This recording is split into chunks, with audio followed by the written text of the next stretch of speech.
మాట్లాడడం మీరేం చూడరు. ఇక్కడ శాసనసభలో ఎన్డీఏలో ఉన్నవాళ్ళు వాళ్ళు అంతవరకు అంత ఖండిస్తున్నారు తప్ప అంతకు మించి దీన్ని ఏదో తీవ్రంగా వ్యతిరేకించాలి. మా ప్రభుత్వం కదా, మరి ఇక్కడ అక్కడ ఎన్డీఏ ఇక్కడ ఎన్డీఏ, మా ప్రభుత్వాన్ని అంటావా అని కోపం రావాలి కదా. అవును, రావట్లేదు కదా.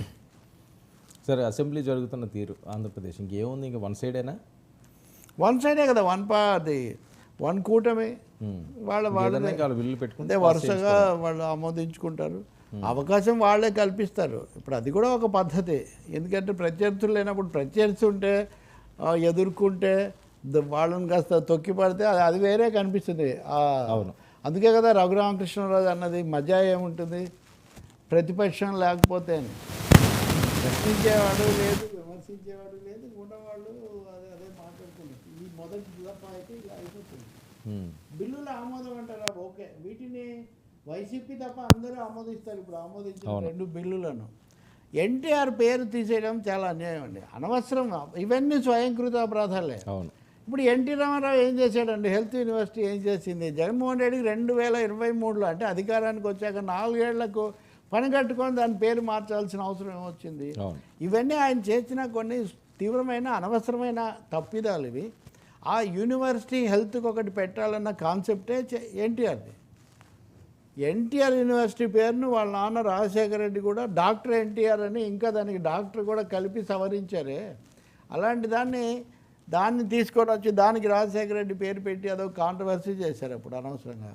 దాన్ని ఇప్పుడు మళ్ళీ చక్కదిద్దారు. ఇప్పుడు అంతకు వీళ్ళ ప్రధాన వాదన ఏంటి, ఎన్టీఆర్కు చంద్రబాబు ఏదో చేశాడని కదా.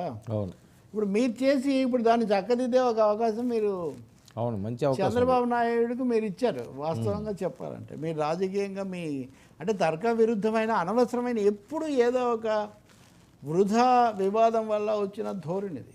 సో దాని మీద ఆయన సత్యకుమార్ కూడా చాలా వివరాలు అన్నీ చెప్తున్నాడు ఆయన. అవును, ఉదాహరణకు. కాబట్టి ఇంకా రెండోది land title act. Sir, okay, ఈ అసెంబ్లీ సమావేశాల్లో అసలు ప్రతిపక్షం లేకుండా ముగ్గురు ఉన్నది మిత్రపక్షాలే, లేకపోతే ఫ్రెండ్లీ అధికారంలో ఉన్న పార్టీలే ముందుకు సాగుతుంటే మరి పవన్ కళ్యాణ్ పాత్ర ఏంటి ఇక్కడ? మీరు పవన్ కళ్యాణ్ స్తబ్దంగానే ఉండడం అలా కదండి. ఇలాంటి అట్లా ఆయన కొద్దిగా అగ్రెసివ్గా ఉంటాడు కదా. ప్రతిపక్షాలకు అవకాశం ఇవ్వండి, ప్రతిపక్ష హోదా ఇవ్వండి, ఆయన్ని పిలిపించండి, ప్రజల కోసం వాళ్ళు మాట్లాడతారు కదా, ఒక మంచి డిబేట్ జరుగుతుంది కదా అని ఆలోచించాల్సిన అవసరం ఉంటుందేమో కదా. చంద్రబాబు నాయుడు గారు ఎలానో ఒప్పుకోరేమో, కానీ ఈయనన్నా ఆ రకంగా వెళ్తుంటారా? ఎన్నికల ప్రచారంలో చంద్రబాబు నాయుడు కంటే కూడా పవన్ కళ్యాణ్ కదా జగన్తో ఢీ అంటే ఢీ అని ప్రతి సభలో అసలు ఏం జగన్ అని అనకుండా అసలు ఆయన సినిమా డైలాగ్ లెవెల్లో ఆయన చెప్తూ వచ్చారు కదా. కాబట్టి అలాగే అక్కడ ద్వారంపూడి మీద అయినా ఆపరేషన్ ద్వారంపూడి అయినా ఇంకోటైనా ఎక్కువ చేసింది కూడా పవన్ కళ్యాణే కదా. కాబట్టి కాకపోతే ఆయన లాంఛనంగా అయితే చెప్తున్నారు ఇలాంటి దాడులు మనకు వ్యతిరేకం, కక్ష సాధింపులు వద్దు, వాళ్ళని శత్రువులుగా చూడొద్దు అని కూడా ఒకసారి చెప్పారు కదా. కానీ మీరు ఇంకొక మాట కూడా గుర్తు చేసుకోండి, ఎమ్మెల్యే రాజు గారు వెళ్ళి జగన్ను కలిసి షేక్ హ్యాండ్ అదేదో కరచాలం ఏదో చేసి చెప్పొచ్చాక పవన్ ఏమన్నారు సభలో మాట్లాడుతూ, ప్రత్యర్థులను కూడా వెళ్ళి తనను కొట్టినా తిట్టినా ప్రత్యర్థిని కూడా వెళ్ళి కలిసి ఇవన్నీ చేయడం అన్నది రఘురామకృష్ణరాజు చూసి నేర్చుకోవాలి, ఇది చాలా అసాధారణం అని. నిజంగా అండి పవన్ అన్నారు, కానీ ఒక కోణంలో ఆయన అన్నారు, అది నేను చెప్తా. కానీ శాసనసభలో కానీ ఇప్పుడు ఉదాహరణకి ఎన్టీఆర్ అయినారని కింద అభిమానులు విపరీతంగా కొట్టుకుంటున్నప్పుడు ఆయన అగ్గిపుల్ల వెలిగిస్తే ఈయన సిగరెట్ తాగుతున్న ఫోటో దేశం అంతా చాలా ఫేమస్ ఎక్కడ చూసినా కానీ. అలాగే రాజకీయ నాయకులు కూడా ఆ సభ మొదలయ్యేసరికి ఇప్పుడు డిఫరెంట్గా ఉండేవాళ్ళు. రాజశేఖర రెడ్డి చంద్రబాబు నాయుడు కంటే రైవల్స్ ఎవరు ఉంటారు, వాళ్ళిద్దరు కలిసి మాట్లాడిన జోకులు వేసుకున్న వీడియోలు మనకు కనిపిస్తాయి. అలాగే మీరు ఢిల్లీలో చూడండి, మాజీ ప్రధానమంత్రులు లేదా మాజీ నాయకులు అందరూ వచ్చేస్తారు. కాబట్టి రాజకీయాల్లో కలహించుకున్నంత మాత్రాన ఘర్షణ ఉన్నంత మాత్రాన ఒకరినొకరు కలవకూడదు అన్నది అసలు ఏమీ లేదు. కానీ ఆ వాతావరణం ఇక్కడ వచ్చింది, అది ముఖ్యంగా చంద్రబాబు నాయుడు జగన్ మధ్యలో వచ్చింది. మిస్ మ్యాచ్ అయిపోయిందండి. రాజశేఖర రెడ్డికి రైవలరీ వరకు జగన్కు చంద్రబాబుకు ఒక విధంగా ఉంది, కానీ చిన్నోడు అది కూడా ఇన్ని కేసులు ఇవన్నీ ఉండి ఇతను వచ్చి నన్ను ఓడించి చంద్రబాబు ఎప్పుడు జీర్ణం చేసుకోలేదు. జగన్ను ఎప్పుడు చంద్రబాబు జీర్ణం చేసుకోలేదు. చంద్రబాబును జగన్ ఏ రోజు ఒక గౌరవం లాగా ఒక పెద్ద ఆయన చూడలేదు వాళ్ళిద్దరికి, అది అసలు తండ్రి సమకాలీకుడు అన్న ఉద్దేశం ఎప్పుడు ఆయనకి లేదు. లేదు ఆయనకి ఎప్పుడు. ఆయన ఆ పెద్దరికము ఆయన చూపించలేదు, ఏదో చిన్నోడు కదా అనే ఒక దాంతో ఏదో అన్నట్టుగా ఈయన కూడా తీసుకోలేదు.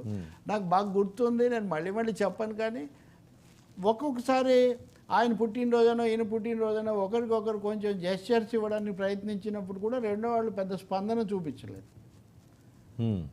సో అసలు ఫేక్ ముఖ్యమంత్రి అంటే ఈయన ముఖ్యమంత్రిగానే గుర్తించలేదు కదా, ఫేక్ ముఖ్యమంత్రి. ఇది అంతా కూడా సైకో, ఇదే దీంతోనే కదా.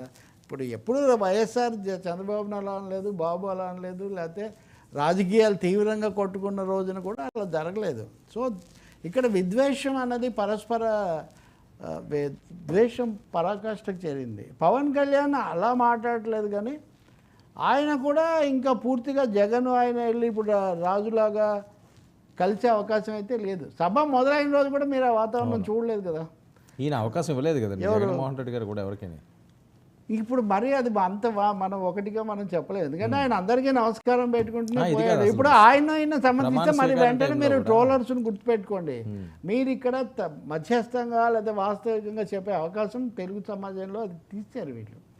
మీరు ఆయన నమస్కారం పెట్టాడు, వీళ్ళల్లో కూడా ఒకరు అలా పలికిన వాళ్ళు పలికారు, దాని మీద ట్రోల్స్ చేసుకుంటూ ఎగతాళి చేసే కార్యక్రమం ఎక్కువగా ఉంది కదా. కాబట్టి ఆ వాతావరణాన్ని తీసుకురావాలి. పవన్ కళ్యాణ్కి ఆ ఛాన్స్ ఉంది మీరు అన్నట్టు, కానీ ఒకటి గుర్తుపెట్టుకోవాలి, పవన్ ఉద్దేశంలో చంద్రబాబు నాయుడు ఆయన సీనియర్ మోస్ట్ లీడరు, ఆయన వయస్సు వీటన్ని తనకు జగన్కే మెయిన్ రైవల్రీ అని పవన్ భావిస్తాడు. ఆయన పూర్తిగా he treats Jagan as the real rivalry. ఆయన అన్నట్టుగా ప్రత్యర్థులను అన్నాడు కదా. కాబట్టి అందుకే ఆయనకు అంత ఆశ్చర్యం కలిగింది. ఈ రాజు వెళ్ళి ఆయన మాట్లాడించి ఇదంతా చేసి వస్తే, నిజానికి రాజుగారు ఏమంత ఆలోచన లేని వారు కాదు. కొన్ని సందర్భాల్లో మెత్తగా ఉండి కొట్టగలిగింది చాలా ఎక్కువగా ఉంటుంది. వ్యతిరేకత కంటే కూడా దాని ద్వారా అంటే ఫ్రెండ్లీగా వెళ్ళి చూసావా నువ్వు వచ్చి ఇక్కడ కూర్చుని నీ పరిస్థితి ఇది, నా పరిస్థితి ఇది అని చెప్పేద్దాము అనే ఒక మెసేజ్, పరోక్ష సందేశం కూడా దాంట్లో ఉంటుంది.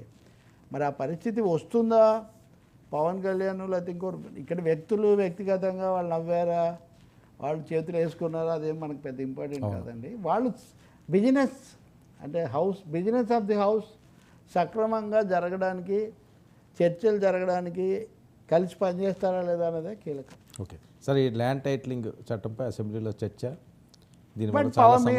But taking a cue from your comment, మీ వ్యాఖ్య నుంచి ఒకటి తీసుకుంటే పవన్ కళ్యాణ్ ఇంతకంటే కూడా కొంచెం మ్యాగ్నానిమస్గా కొంచెం పాత్ర వహించడానికి ఆయనకు అవకాశం, ఆయనకు ఆ ఇమేజ్ ఉంది, ఆయనకు ఆ స్టేచర్ ఉంది. అయితే అప్పుడు జగన్ ఎలా స్పందిస్తాడో నేను చెప్పలేను, కానీ బట్ పవన్ కళ్యాణ్కి అది ఉంది, అలా చేయొచ్చు కూడా. ఎందుకంటే ఎప్పుడు కూడా